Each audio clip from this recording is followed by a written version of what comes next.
Hey, it's Andrew here, and I want to talk practically about examples of CVs and resumes for those junior doctor applications.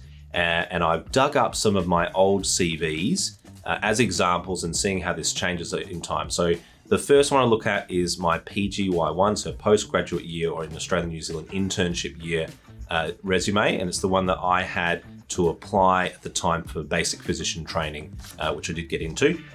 So I've redacted a bunch of stuff for privacy, of course, but you can see that I've set it out, really consistent formatting, some lines separating it, lots of use of space, because I want it to be really easy to read. I've had my registration included there. I've got my primary qualification as well as other qualifications that were there. I did some densitometry stuff previously. I've included my rotations that I did as an intern. At the point of applying, I've actually only done 2 of these rotations, and I think I just started my 3rd, but I included the plan for the whole year. That's just standard practice. You'll notice I haven't included any of my electives or student rotations because that's no longer relevant once you're working as a doctor. They're really interested in your clinical placements where you've actually worked, and maybe at most just your elective placements that you've done as a senior student. I've then got a record of my employment. You can see my intern medical officer listing that's there.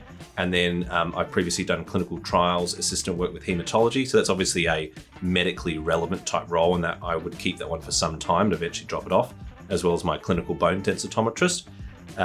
Before this, I had also worked as a census officer briefly during a particular census, 2006 or something. And then I'd also worked as a drum tutor. I've left them off because I think they're no longer adding value, and I've just kept the clinically relevant roles, and even those 2 would drop off eventually. And then on the overside, I've got academic awards, only had 1, so I've just listed it there. And I only had 1 publication as well, which is simply a case report. Still okay as a first year doctor. And I've also included there committee membership, because it's just showing that I'm active in contributing to the hospital. I don't think this is high value, but I think it's worth including, and they're official committees.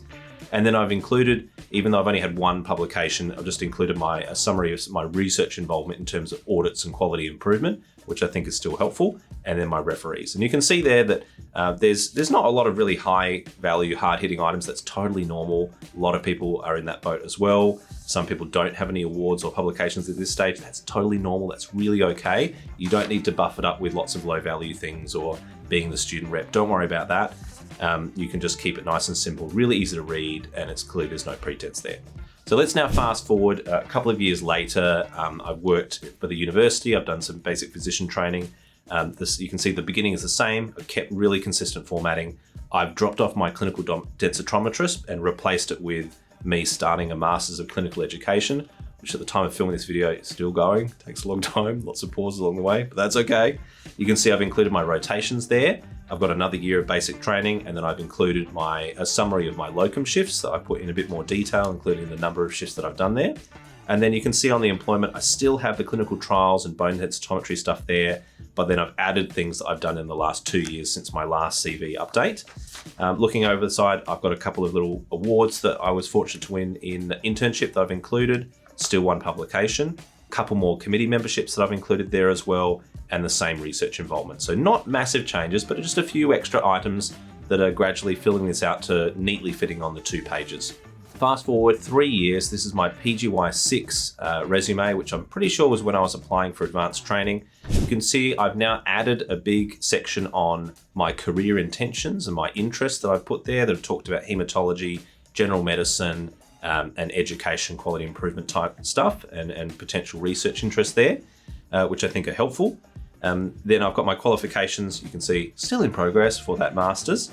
And then publications, I've been able to have another 2 that were collaborative pieces of work that have been published. So I've now got 3 on there.